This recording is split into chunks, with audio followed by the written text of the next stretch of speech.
नमस्कार दोस्तों, मैं आरुषि अग्रवाल आप सभी का अविरल टाइम्स में स्वागत करती हूं। आज हम बात करने वाले हैं यूपी के मुख्यमंत्री योगी आदित्यनाथ के बारे में। यूपी के मुख्यमंत्री योगी आदित्यनाथ अपने हिंदुत्ववादी छवि को धार देने में जुटे हैं।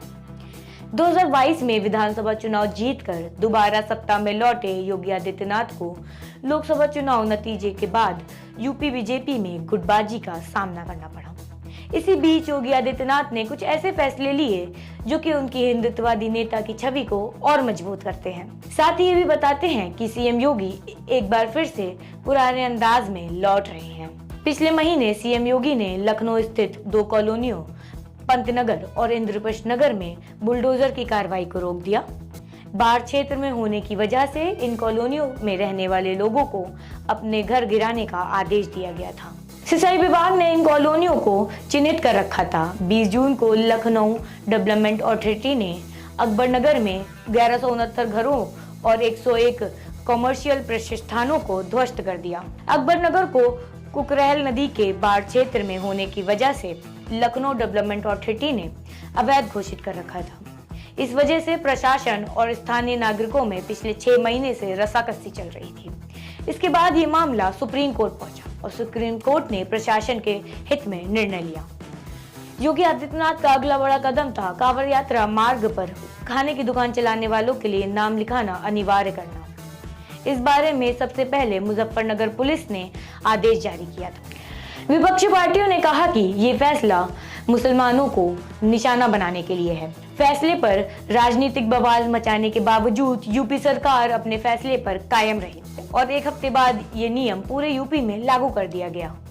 बाद में सुप्रीम कोर्ट ने इस फैसले पर रोक लगाई, लेकिन सीएम योगी अपने समर्थकों को संदेश देने में सफल रहे।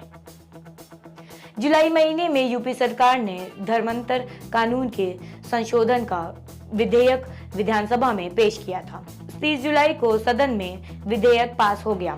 इस संशोधन के पास होने के बाद उत्तर प्रदेश विधि विरोध धर्म परिवर्तन आदेश 2022 और कठोर बन गया। इस कानून के जरिए लव जिहाद के मामले में अपने स्टैंड को सीएम योगी ने फिर से मजबूत किया। सीएम योगी ने पिछले हफ्ते एक बार फिर से एंटी रोमियो स्क्वाड को एक्टिव करने का आदेश दिया।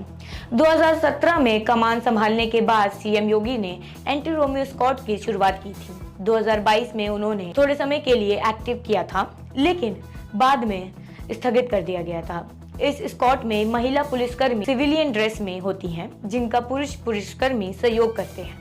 इसका मुख्य उद्देश्य था सड़कों पे महिलाओं के साथ छेड़खानी की घटनाओं को रोक लगाना। एंटी रोमियो स्क्वाड को 2019 में बंद कर दिया गया था, क्योंकि ऐसी रिपोर्ट आई थी कि एंटी रोमियो स्क्वाड के नाम पर लोगों को परेशान किया जा रहा है। इस महीने परमहंस रामचंद्र दास की प्रतिमा निवारण के मौके पर योगी आदित्यनाथ ने सनातन धर्म की रक्षा का संकल्प दोहराया। परमहंस रामचंद्र दास अयोध्या आंदोलन के अग्रणी नेता में से थे।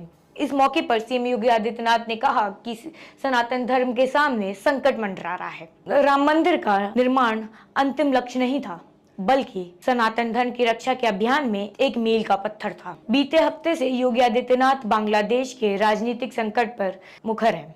बांग्लादेश में हिंदुओं की स्थिति का मुद्दा लगातार उठ रहा है। वहीं पर विपक्षी वोट बैंक की राजनीति का आरोप लगते हुए उनकी चुप्पियों पर सवाल उठ रहा है। सीएम योगी ने एक कार्यक्रम में कहा कि हमारा कर्तव्य है कि हम बांग्लादेश के हिंदुओं की रक्षा करें और संकट के समय उनकी मदद करें। हम हमेशा उनके समर्थन में रहेंगे, चाहे जैसी भी परिस्थिति हो। उन्होंने कहा कि बांग्लादेश में हिंदू होना गलत नहीं है, बल्कि आशीर्वाद है। आगामी विधानसभा चुनावों से पहले सीएम योगी का हिंदू के मुद्दे पर अपनी छवि को मजबूत करना हिंदुत्व के समर्थकों को संदेश देना है। यूपी में बीजेपी के संगठन को भी सीएम योगी के प्रभाव का संकेत बताया जा रहा है।